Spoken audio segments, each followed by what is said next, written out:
পাহাড় চূড়ায় সুনীল গঙ্গোপাধ্যায়। অনেক দিন থেকেই আমার একটা পাহাড় কেনার শখ, কিন্তু পাহাড়কে বিক্রি করে তা জানি না। যদি তার দেখা পেতাম, দামের জন্য আটকাতো না। আমার নিজস্ব একটা নদী আছে, সেটা দিয়ে দিতাম পাহাড়টার বদলে। কে না জানে পাহাড়ের চেয়ে নদীর দামই বেশি। পাহাড় স্থাণু, নদী বহমান। তবু আমি নদীর বদলে পাহাড়টাই কিনতাম, কারণ আমি ঠকতে চাই। নদীটাও অবশ্য কিনেছিলাম একটা দ্বীপের বদলে। ছেলেবেলায় আমার বেশ ছোট্টখাট্ট ছিমছাম একটা দ্বীপ ছিল, সেখানে অসংখ্য প্রজাপতি। শৈশবে দ্বীপটি ছিল আমার বড় প্রিয়। আমার যৌবনে দ্বীপটি আমার কাছে মাপে ছোট লাগলো। প্রবাহমান ছিপছিপে তন্বী নদীটি বেশ পছন্দ হলো আমার। বন্ধুরা বলল, ওইটুকু একটা দ্বীপের বিনিময়ে এত বড় একটা নদী পেয়েছিস, খুব জিতেছিস তো মাইরে। তখন জয়ের আনন্দে আমি বিহ্বল হতাম।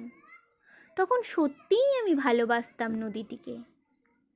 নদী আমার অনেক প্রশ্নের উত্তর দিত, যেমন, বলো তো আজ সন্ধ্যাবেলায় বৃষ্টি হবে কি না? সে বলতো, আজ এখানে দক্ষিণ গরম হাওয়া, শুধু একটি ছোট্ট দ্বীপে বৃষ্টি। সে কি প্রবল বৃষ্টি, যেন একটা উৎসব। আমি সেই দ্বীপে আর যেতে পারি না। সে জানতো, সবাই জানে, শৈশবে আর ফেরা যায় না। এখন আমি একটা পাহাড় কিনতে চাই। সেই পাহাড়ের পায়ের কাছে থাকবে গহন অরণ্য।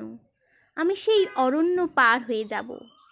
তারপর শুধু রুক্ষ কঠিন পাহাড়, একেবারে চূড়ায় মাথার খুব কাছে আকাশ, নিচে বিপুলা পৃথিবী। চরাচরের তীব্র নির্জনতা, আমার কণ্ঠস্বর সেখানে কেউ শুনতে পাবে না। আমি ঈশ্বর মানি না, তিনি আমার মাথার কাছে ঝুঁকে দাঁড়াবেন না। আমি শুধু 10 দিককে উদ্দেশ্য করে বলবো, প্রত্যেক মানুষই অহংকারী। এখানে আমি একা, এখানে আমার কোনো অহংকার নেই। এখানে জয়ী হওয়ার বদলে ক্ষমা চাইতে ভালো লাগে। হে 10 দিক, আমি কোনো দোষ করিনি, আমাকে ক্ষমা করো।